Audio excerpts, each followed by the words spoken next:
Hello everybody. Well, where do we start? Welcome to the race notebook for the 2021 Abu Dhabi Grand Prix, the championship deciding Grand Prix. And I thought we'd calm ourselves down by starting in the pit lane, because here is not where everything is going on. Here, the usual routine humdrum existence of people in high-vis vests putting equipment into the back of Toyota Transit vans, or Hiluxes, sorry, Fords are Transits, aren't they? Cherry pickers coming and taking down the big screens which showed the victory of Max Verstappen and the images of the young Dutchman as world champion. That's all being taken down because out here everything is calm. It's in the paddock where it's all kicking off, and I'm going to take you all through there.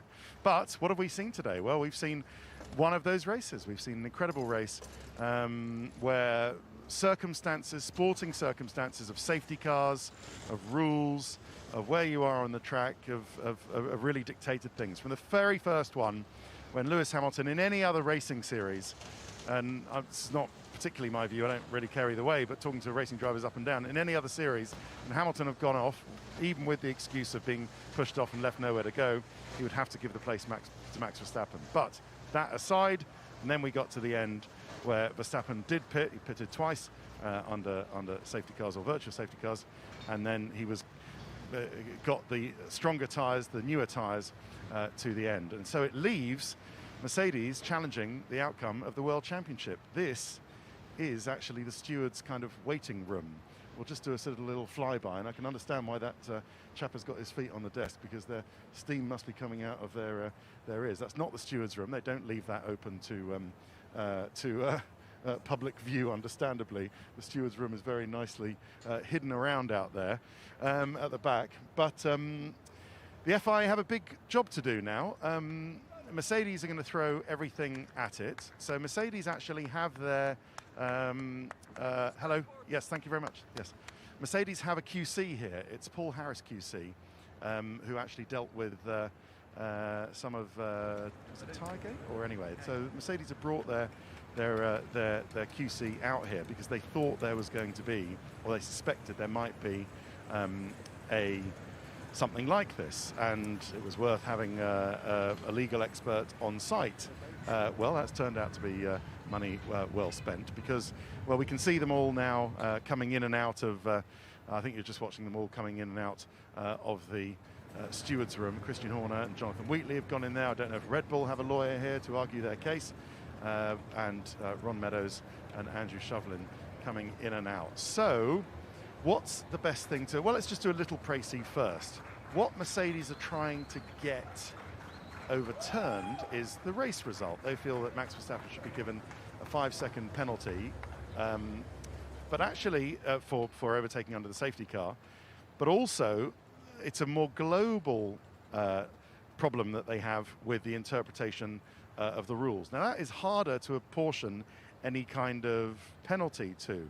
So that's going to be harder for them, which is a bit difficult for Mercedes, because actually their stronger case is that the rules were not followed correctly in restarting the race and allowing all cars to unlap themselves.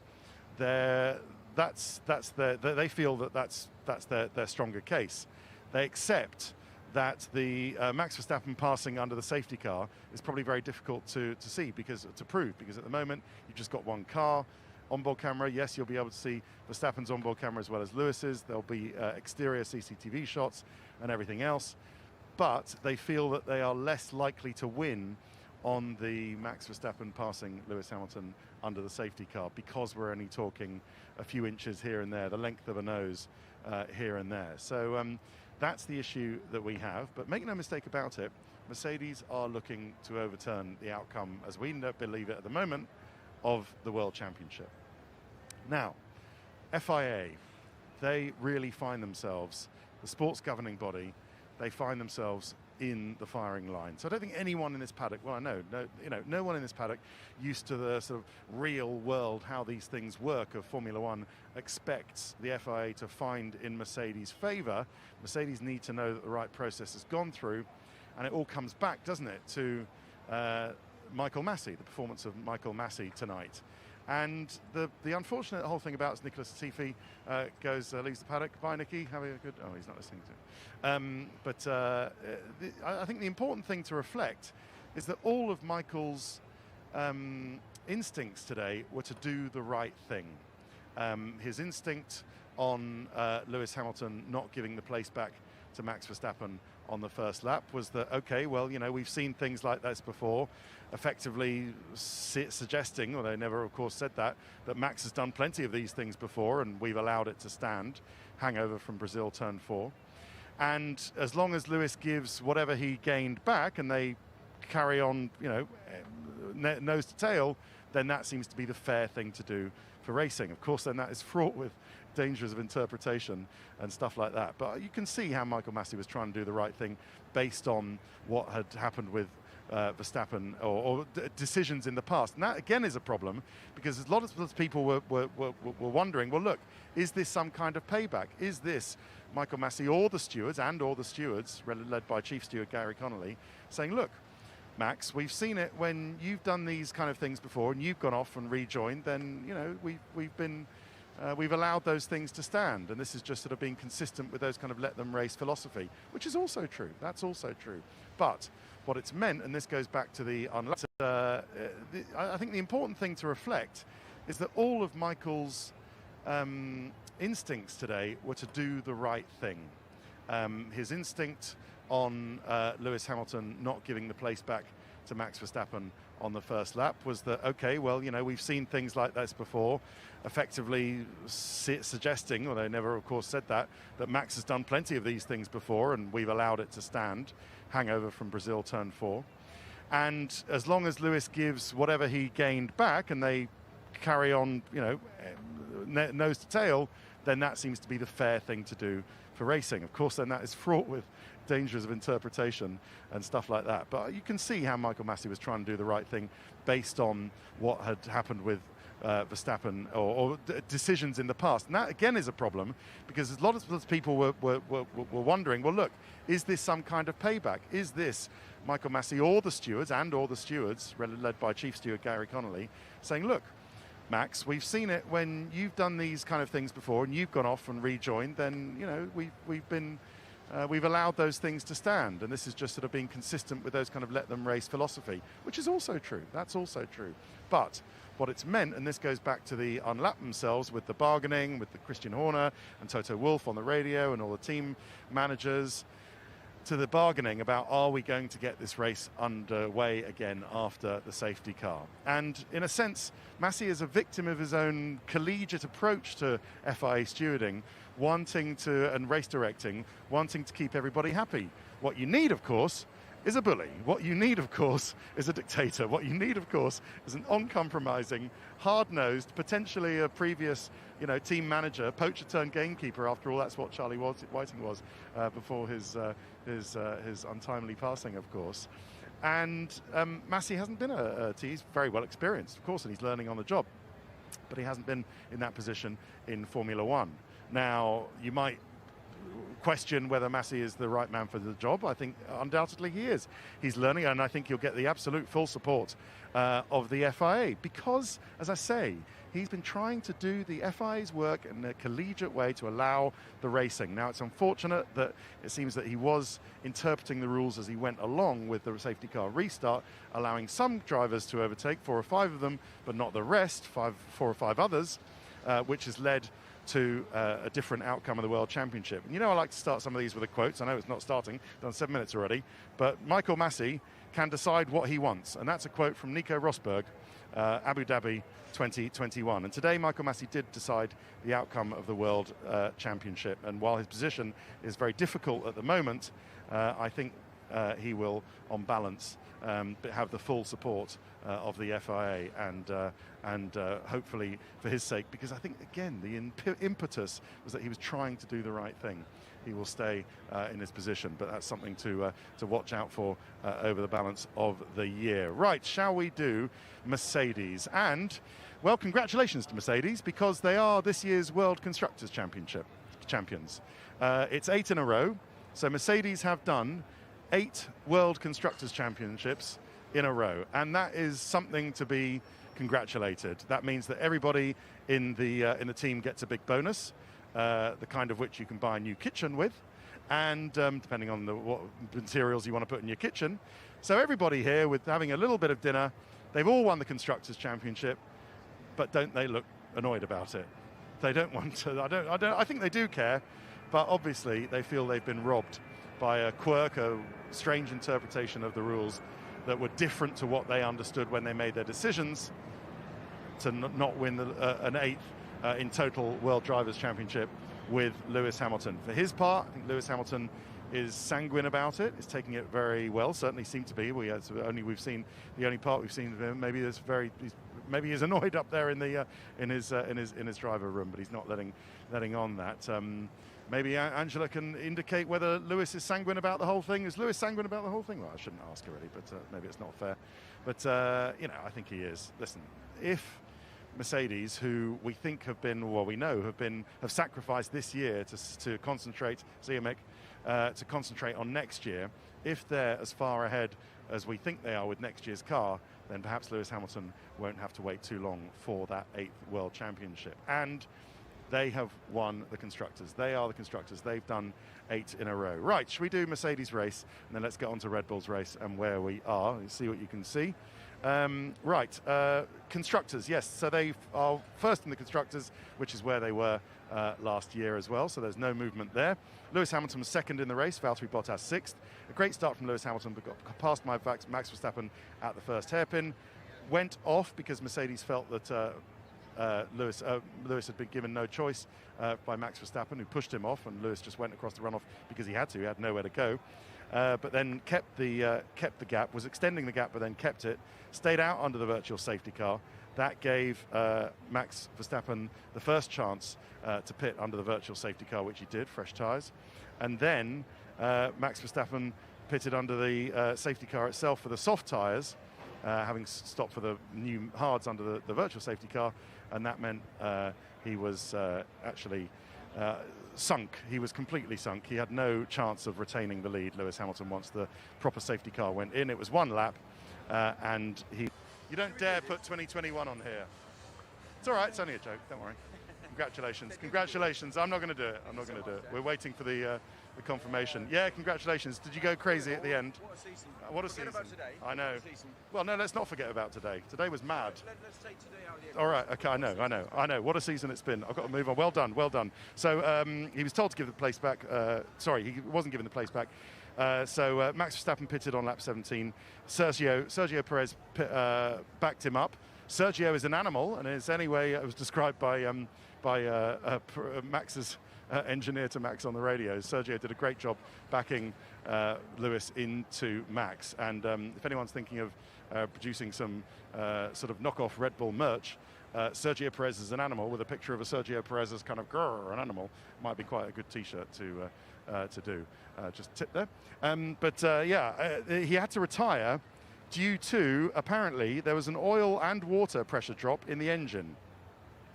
Right, it's quite rare for that to happen at the same time, especially when they hadn't had any signs. And my suspicions are further raised by the fact that Sergio had no idea about this. And when he was told by his engineer, we have to stop, Sergio was like, why? The car's perfect. And then apparently they had an engine problem. Okay, there was a cynic in the paddock that suggested that Red Bull might have only put him with 3/4 of the amount of fuel, so that that were never expecting him to win. It might have short-fueled him to do the Grand Prix, so that he was lightweight and rapid in order to get involved in the Max Verstappen-Lewis Hamilton fight, which he absolutely did. But of course, I'm not that cynic. They wouldn't do that. They clearly wanted Sergio Perez to finish the race. So I'm sure they wouldn't have done that. But if you're into conspiracy theories, that was quite a fun one, I thought. Right, McLaren. For down one in constructors from third to fourth, and they were unlucky today, as Lando Norris has been so many times before. Here's Danny Rick, just leaving, 12th. Not a great lap one for Lando. He lost 2 places to Sergio Perez and Lance Stroll, and Carlos Sainz. He pitted on lap 18. Danny Rick pitted on lap 19. Lando held P5, but with a puncture, dropped to 8th. Ricciardo did stop again under the virtual safety car, but that wasn't the right thing to do. Yeah, he is actually The other thing we should say goodbye to, as well as saying goodbye to Honda here, is we should say goodbye, or Daniel Ricciardo should say goodbye to some fresh air, because he is about to, as I understand it, spend 2 weeks in a Perth hotel room while you do your quarantine. If you want to see someone pull their teeth out with a set of pliers, what are you going to do? How are you going to spend the time? Is it Perth hotel room? It'll be, yeah. Or you're going into Sydney or Melbourne? No. Can they give you a hotel room with a balcony? No, they can't. Can your parents send you? Can your parents send you, little packages and entertain you? I think they can. Okay, good. I really hope they can. Listen, good luck with it. Because yeah. I'm sorry you have to go through it, but that's the way of the world these days. It is. Okay. Well, I mean, it's the way of some of the world. No, well, unfortunately, the part I'm from. Okay. Thanks a lot. All right. Cheers. Well done this week. Well done this year. Of course, the Italian Grand Prix winner, Daniel Ricciardo, and he'll reflect on a good year for McLaren. Yes, he's had his problems. Yes, he's been learning how to drive the car, but it was all instructive. And you wouldn't trade that Monza Grand Prix winner win for anything. Right, we will say sayonara to Honda as well. And Dave, the chef here at Honda, has got his first Honda shirt signed by absolutely everyone. So well done. So. Excellent, Dave. Very good, very good. So sayonara Honda, perhaps forever, but we hope you are retiring. Exactly. So perhaps forever, but Honda are the world champions, of course, with Max Verstappen as well as we speak at the moment. Right, let's do Aston Martin, then we'll take a break. And 7th in the Constructors, so down a few positions from 4th this year to 7th in the Constructors. Sebastian Vettel 11th, Lance Stroll 13th, not much to say about it. Lance and Seb fought early on. They were 14th and 15th. Seb stopped on lap 24. They were trading positions. Lance did pit under the virtual safety car, so got 13th, and Seb didn't. So he's got track position, but Seb was one of the ones who weren't allowed to unlap themselves, so was rather annoyed and was asking questions on the radio afterwards as to why he wasn't allowed to unlap himself. Fifth is in the Constructors is Alpine from 5th last year. So Fernando Alonso 8th, Esteban Ocon 9th, and hard start for oh, look, here's Alex Albon. I just want to do a very, very quick one, because Alex Albon is joining Williams next year. You must be, it's my socially distanced microphone.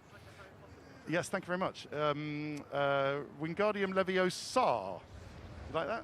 Leviosa. No, I didn't like that. Oh, okay, right. Well, maybe she didn't do it with the are you looking forward to joining Williams? Yes, very Good. excited. Thank you. It's always been forgotten since it was announced. We've kind of forgotten you're back on the grid. I'm so happy you're back to the grid next Thank year. you. Thanks for getting me. No. I mean, it has been, with the championship and everything. Yeah, no, it has been really good. Thank you. Yeah, it's not been easy watching it from the sidelines, but at the same time, it's been quite exciting to be a part of the journey. And obviously for Max, it's been it feels like maybe I helped 0.01%, but that's still a little bit towards the championship. Well, you've been training Yuki Tsunoda, who was best career ever with 4th today. It was a good race. So well done you. Thank you very much. I mean, I take all the credit for that. Thank you. But yes, yeah, you did a really good job. Okay. Well, listen, we can't wait. Your presence has been missed, and we can't wait to see you back on the grid next year with Williams. Alex Albon. Right, we'll just finish Alpine, then we'll take a break. Because it is important. They've stayed P5 in the Constructors.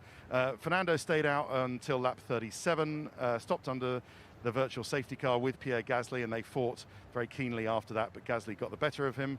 Ocon was really done over by the virtual safety car, which allowed Fernando Alonso and Gasly to jump Esteban Ocon, and finished in P9, defending against Daniel Ricciardo from behind. Alonso was P8, Ocon was P9, so not a bad way to finish the season with a couple of points scores. Right, more notebook in a bit. We've got a lot to get through, so let's take a break now, and I'll do Ferrari down to Williams the other side of this. Just starting the old stopwatch. We're going to try and do everybody else before we hand back to Simon, and see if we can get some kind of more details in terms of what's happening with the investigation as to exactly who's won the World Championship.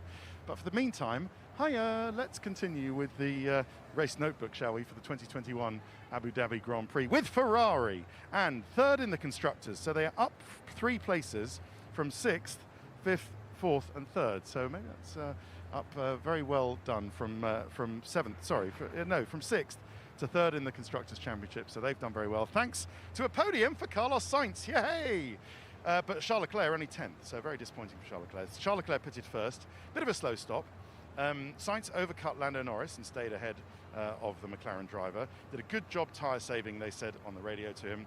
Charles Leclerc pitted under the virtual safety car, but it was the wrong thing to do. Got stuck behind Ricciardo, Alonso, and Ocon. Not good. Sainz stayed out. That was the right thing to do for him. And then inherited P3 ahead of Yuki Tsunoda by only half a second. So good job, Carlos Sainz. And Carlos Sainz does finish best of the rest because of that podium position.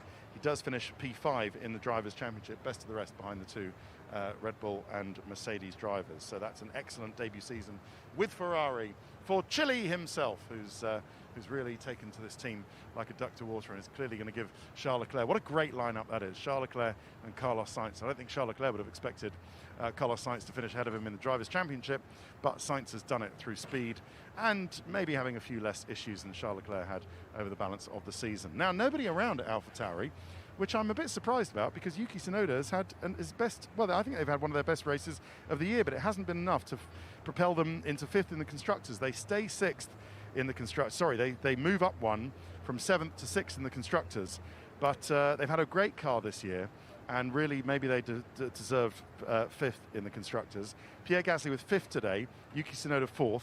Gasly started on the hard tyres, stayed out, shadowed Fernando Alonso, got past and pitted again at the perfect time to be P5. And yeah, it was absolutely great. And Yuki, best ever result, only did one stop under the virtual safety car. It was timed just perfectly, Yuki Tsunoda, and he was rewarded with 4th place and finishing the year as he started with some great big points like he did at Bahrain at the beginning of the season. Careful, Lee, don't go back anymore. Don't go back anymore. You're in a photo. There's a photo there. Right, Kimi Räikkönen. And did it have to end like this, Kimi? Did it really have to end like this? And was it a loose wheel nut? Kimi said the word wheel nut in the interview. We thought at the moment when it happened that it was a DNF, was a double DNF for Alfa Romeo Sauber. Kimi was riding okay in P14. Then he felt that the rear brakes went, but he said, look, when we changed the switch, then it failed, or was it something else? And then his engineer said, no, it was something else. Then he came into the pits. He said, well, actually, the brakes are working. Are they working or not? His engineer said, well, I'm not sure whether they're working or not. He said, well, we're a lap down. This was all a radio message. We're a lap down. If I don't want to go out there again, if my brakes aren't working. So if there's not any point of going out again, then I don't think we should. I think then Kimi was talking about a wheel nut. So it looks like it might have, he had done a pit stop a couple of laps before, but could it have still been a cross-threaded wheel nut or a broken wheel nut or something? But that's certainly, this wheel nut was certainly saying that might have been the cause for Kimi Räikkönen's retirement from the race in which he was going to his retirement. And as for Antonio Giovinazzi, it was a hydraulic failure for him. But bye, Kimi.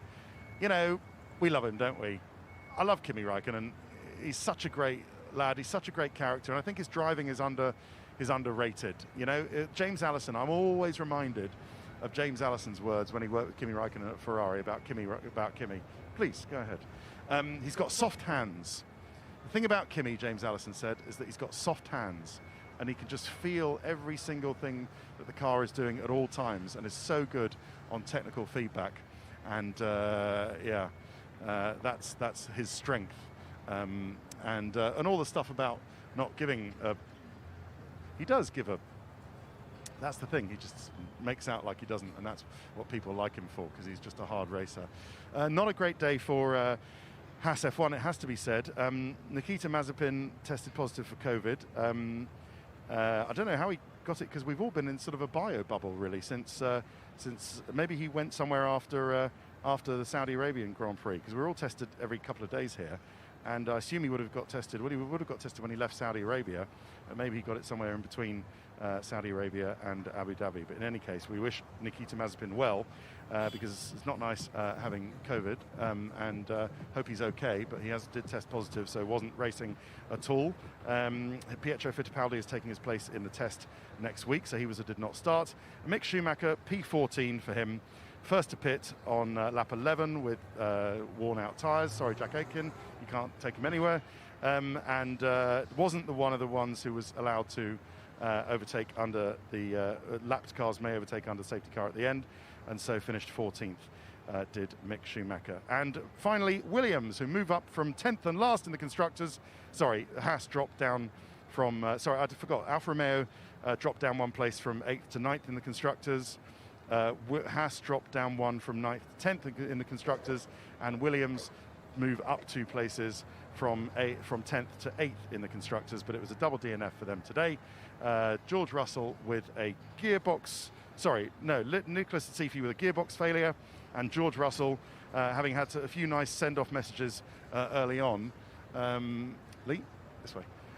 We're going into, had some debris got into the airbox, and then the engine lost power, overheated, and they decided to retire the car. He had to retire the car. Nicholas Latifi was fighting with Mick Schumacher, got dirty tyres, and crashed. Right, that is it. We are going to end the notebook here. We're going to take a break in the main show if you're watching us live. But if you're watching us on the repeats, I'll say thank you very much for watching these notebooks throughout the year. It's been a pleasure to do them both on Saturday and Sunday. We'll leave you with an image of the Yas Hotel and wonder who is going to be confirmed world champion for 2021. At the moment, it's Max Verstappen, who's the drivers' champion, and Mercedes, who are the world. It's Mercedes who are the World Constructors Championship champions. But roll on Bahrain. It's been a pleasure bringing F1 to you this year and the notebooks. Let's do it all again next year. Roll on Bahrain, the first race of 2022 on the 18th, 19th and 20th of March next year. Have a great Christmas or whatever you're celebrating over the holidays, and I'll see you soon. Bye-bye.